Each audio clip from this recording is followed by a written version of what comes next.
Assalamualaikum warahmatullahi wabarakatuh. Perkenalkan, nama saya Priscilla Aryastanita dengan NIM G0025110.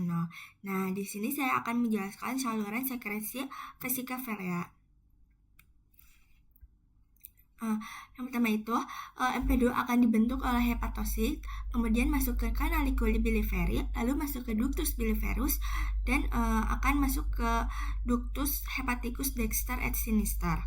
Lalu dari ductus hepaticus dexter ini akan bergabung menjadi ductus hepaticus communis. Lalu dari ductus hepaticus communis, empedu bisa mengalir ke ductus siticus melalui vesika vilea. Nah, di sini itu empedu akan disimpan lalu dipekatkan. Nah, saat duodenum menerima makanan berlemak, CCK akan merangsang kontraksi vesika vilea sehingga empedu akan keluar melalui vesika vilea ke ductus siticus. Nah, setelah ductus siticus bertemu dengan ductus hepaticus communis akan membentuk ductus choledicus. Nah, saluran ini akan membawa empedu menuju usus. Nah, di bagian distal, ductus choledicus akan bergabung dengan ductus pancreaticus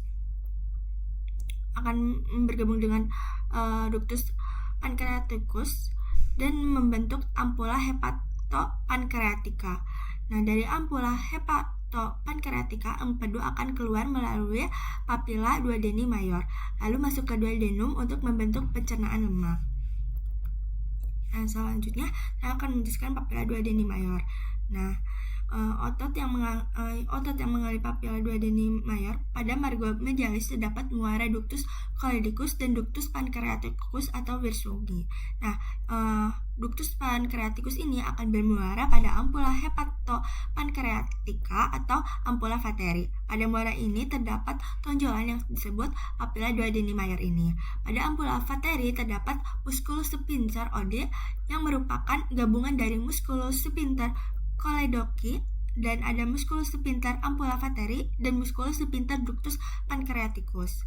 Nah, selanjutnya saya akan menjelaskan klinis vesika vilea. Yang pertama itu ada choleocystitis yang merupakan inflamasi pada vesika vilea. Nah, di sini itu gejalanya itu yang pertama itu ada nyeri kuat di perut kanan atas, lalu nyeri itu akan bisa menjalar ke bahu kanan atau punggung. Lalu terjadi demam, mual dan muntah, dan perut akan terasa kembung dan tidak nyaman. Lalu nyerinya itu akan semakin kuat saat ditekan pada kanan atas dan kadang kulit dan mata akan sedikit menguning. Lalu yang kedua itu ada kolangitis yang merupakan inflamasi pada common bile duct atau ductus inflamasi yang terjadi pada ductus biliaris.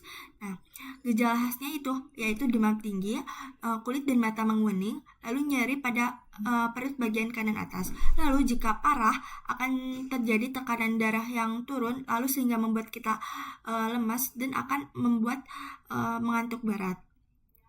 Lalu yang ketiga itu ada cholelithialis atau gallstone. Nah, ini tuh terjadi karena ada batu di dalam vesika vilea. Nah, biasanya ini karena kolesterol dan pigmen kalsifikasi kolesterol dan pigmen empedu. Nah, ini tuh gejalanya itu nyeri perut pada kanan atas, tapi nyerinya itu kadang datang dan pergi. Lalu nyeri muncul setelah kita itu makan makanan yang berminyak dan berlemak.